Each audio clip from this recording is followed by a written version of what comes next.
Prepare ko po ng kakainin ko po para sa agahan po. Let's go!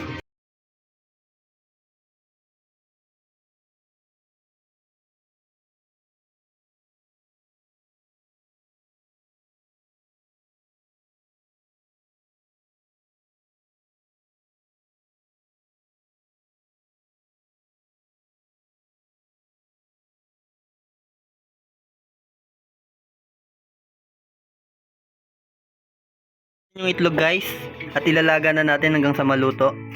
Let's go!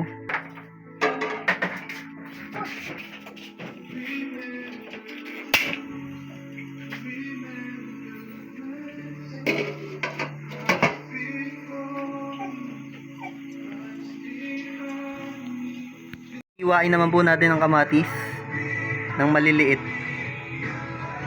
Guys, tapos na po natin iwain ang ating pong kamatis. At ngayon nilalagay na po natin siya sa lalagyan.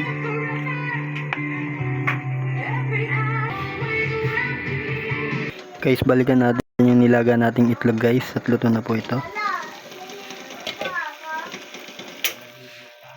Shoutout nga po pala sa napakagandang girlfriend at partner ko po, Mrs. April Roas.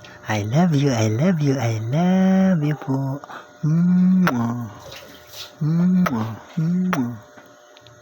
Po pala yung yung finished product ng ginawa natin. Let's go!